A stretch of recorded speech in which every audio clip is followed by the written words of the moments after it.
আসসালামু আলাইকুম, শুভ সকাল। আশা করি সবাই ভালো আছেন। চলে আসলাম বৃধান 107 ফিল্ডে।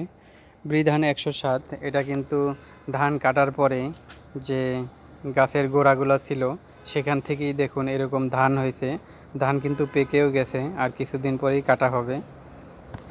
দেখুন এত ভালো ধান হয়েছে যে মনে হচ্ছে যে লাগানো হয়েছে আলাদাভাবে। আসলে এরকম কিছুই না, এক্সট্রা কোনো সারও দেওয়া হয়নি, কোনো পরিচর্যা না, জাস্ট ধানের গোড়া ছিল সেটার থেকেই এরকম থোড় বের হয়ে ধান হয়েছে।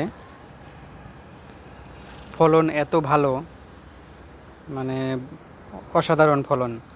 এই ধান কেটে নিয়ে যাবে কি না বুঝতেছি না, অফিস থেকে কাটবে নাকি এরকমই চাষ দিয়ে দেবে। আমার মনে হচ্ছে ওরা কেটে নিয়ে যাবে, কারণ এত ধান ফেলে দেওয়া ঠিক হবে না। যাই হোক, দেখুন প্রচুর ধান।